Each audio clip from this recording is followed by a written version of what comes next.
to fight for your right to party! It has been decided the final two teams that are going to be facing off against each other in this year's Super Bowl. And I guess you could say the Super Bowl logo theory, which is the theory that the colors that the Super Bowl logo is typically represents both teams that are going to be playing in the Super Bowl, was incorrect. But before we get to the content, make sure you drop like, subscribe, and turn on our notifications to help the channel grow. Now that we get all that out of the way, break!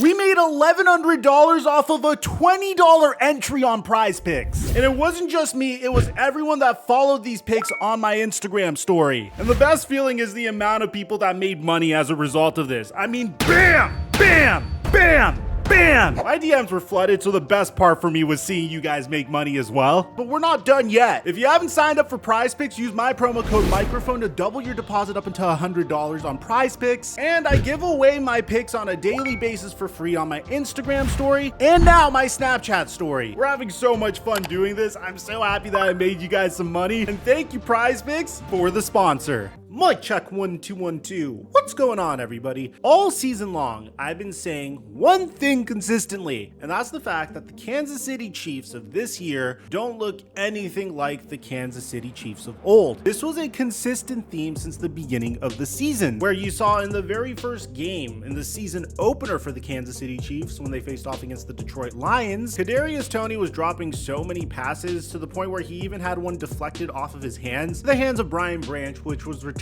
for a touchdown. And I know I brought this up in a lot of my videos, but in this particular instance, things got a little weird. Before this game, the Kansas City Chiefs said that Kadarius Toney was out due to personal reasons and an injury, saying that Kadarius Toney was expecting a child, I believe, and he was injured. Usually when you give two excuses as to why a player is out, something's a little fishy. And Kadarius Toney didn't really do anything to ease our concerns by posting this video onto his Instagram story. Out of here. All these play me on God.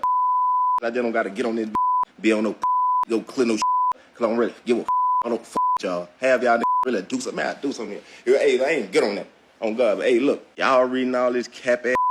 You feel me? Believe it. I don't give a I ain't never been that go do all that. But yeah, man, that cap. I'm not hurt. None of that say that suck my too. On God, not hurt. None of that. It go from hip to ankle to this to that. And this was a consistent theme throughout the year. And it was with all of Patrick Mahomes' wide receivers, whether it was with Sky Moore to potentially beat the Denver Broncos or Marquez Valdes-Scantling to beat the Philadelphia Eagles later on. It seemed like this was a recurring theme for Patrick Mahomes, which made it all the more sweeter when Marquez Valdes-Scantling was able to come up with the game-sealing dagger reception on 3rd and 9 versus the Baltimore Ravens. Now, the entire theme of the Baltimore Ravens offseason was how they were going to build a completely different offense around Lamar Jackson. This team had each and everything you would want from a Super Bowl winning team, a team that had no problem running the football no matter who their running back was in years past. And bear in mind, they went through a lot of running backs in years past, who finally decided to stop being a run-first offense and to, quote-unquote, let Lamar Jackson cook. They fired one of the greatest run-first offensive coordinators last offseason in favor of Todd Monken. And the plan was for Lamar Jackson to show how good of a pure passer he was. They drafted Zay Flowers in the NFL draft. They signed Odell Beckham Jr. as well. This paired with one of the NFL's best defenses with one of the NFL's best defensive coordinators was a recipe for the Ravens to win a Super Bowl. There's no excuses this time. Lamar Jackson had each and everything he would ever need to take the Baltimore Ravens to the Super Bowl. And he was facing off against a Patrick Mahomes-led team that wasn't as prolific offensively as they were in years past, but clearly had a bigger identity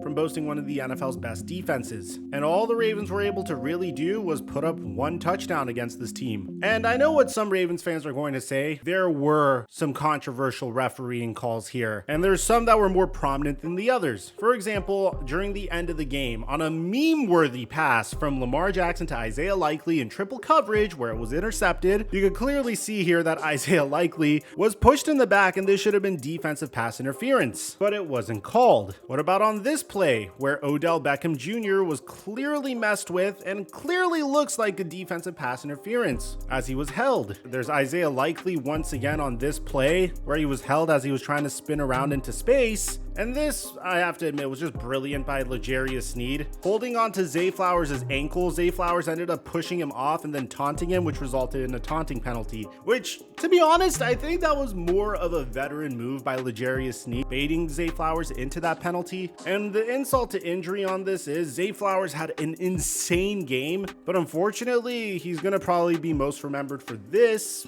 and the play later on in the drive that could have also been a touchdown, where he dove into the end zone, had the ball knocked out by L'Jarius Sneed, and fumbled into the end zone for a touchback. The thing that sucks about this game is it was definitely one of those games where the Baltimore Ravens could have potentially won if a few things went their way. If Zay Flowers didn't fumble the ball in the end zone, if a pass interference call was made on Isaiah Likely, then we would be having a much different conversation right now. But at the same time, there were moments where I just saw a complete inability from the Baltimore Ravens offensive coordinator and just coaching in general from making accurate adjustments. And probably the best instance of this is they really just wanted to allow Lamar Jackson to cook the whole time. The Kansas City Chiefs pass defense is one of the best pass defenses in the NFL, but their run defense leaves something to be desired. They're the 28th best run defense in the entire NFL. But throughout the entire game, the Baltimore Ravens only had 3 early down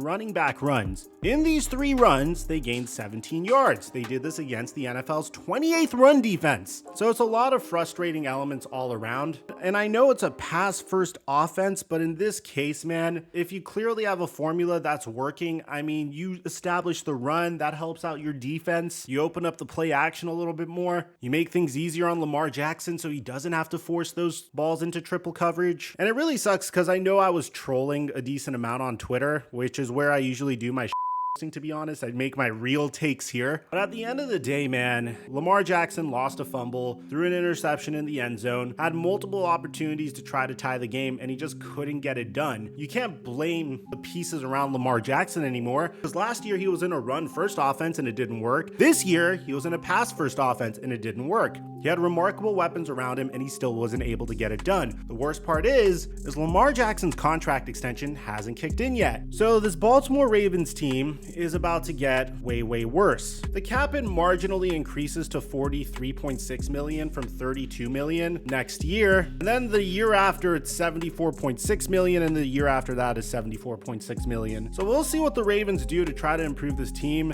It's again the same exact story for the Baltimore Ravens as we've been seeing in years past. For the Kansas City Chiefs, congratulations on making it to the Super Bowl yet again with a completely barren wide receiver core with a heavier emphasis on the run and on defense, for Travis Kelce being able to show up when you needed him to the most, and for the CBS broadcast only showing Taylor Swift 9 times. We had a pretty crazy drinking game going on here, and I needed to get on camera to make this video for you guys, so the fact that we didn't get too heavy into that drinking game is a blessing. So now that Patrick Mahomes was able to overcome 2 road games in order to get to the Super Bowl, the question was, who was he going to face off against between the Detroit Lions and the San Francisco 49ers? Now, the San Francisco 49ers were heavily favored going into this matchup, and with the Detroit Lions being the underdog. But to everyone's surprise, the Detroit Lions got off to a 24-7 lead by the half, a lead that looked like was absolutely insurmountable. But then it seemed like a series of unfortunate events completely flipped this game on top of its head. And it literally all began as the second half started. The Detroit Lions had an awesome drive all the way to the San Francisco 28-yard line, but instead of having Mike Badgley come out and kick another field goal, Dan Campbell decided to go for it on 4th and 2. And from this point on, everything went to for the Detroit Lions. Brock Purdy threw a remarkable pass to Brandon Ayuk for 51 yards. People were calling Brock Purdy a game manager, but could a game manager truly bounce the ball off of the face mask of a defender into Brandon Ayuk's hands? I think not. Eventually, the San Francisco 49ers would score a touchdown off of that. The Detroit Lions get the ball back. And almost immediately, on cue, Jahmyr Gibbs fumbles the football. And within 2 minutes, the San Francisco 49ers score yet another touchdown, this time time from Christian McCaffrey. At this point, the game is tied. The Detroit Lions would get the ball back. They'd go 3 and out. And everybody was watching to see if the Lions would choke away a 24-7 lead to potentially make it into the Super Bowl. And the meltdown would continue into the fourth quarter for the Detroit Lions. I mean, the San Francisco 49ers would go up by 3. The Detroit Lions would drive up the field once again, which included a crazy reception from Jameson Williams that should have been intercepted, but he was somehow able to come down with it, and an incomplete pass to Jameson Williams that should have been caught for a touchdown. And when it was 4th and 3 on the San Francisco 30, Dan Campbell had a decision to make. In this particular instance, you're down 27-24. If you kick the field goal, the San Francisco 49ers get the ball back with 7 minutes and maybe 20 seconds left to go in the game. If they were to drive all the way down the field and score a touchdown, you would get the ball back with about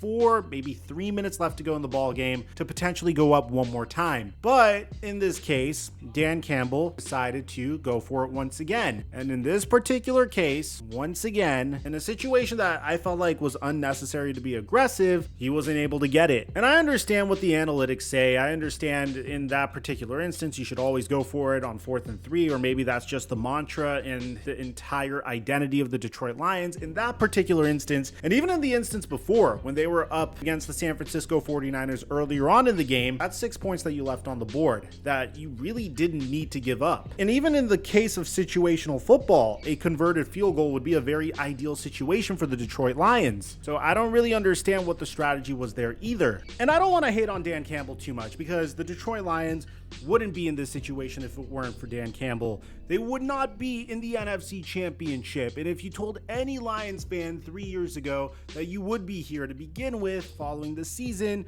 they would not believe you. They would laugh at you. This franchise and organization has gone through so much crap over the past 2 decades. I mean, in the entirety of this franchise's existence. So the fact that this individual was able to come to Detroit and instill a philosophy that got this team believing in themselves to the point where they almost won an NFC Championship is something that should be appreciated.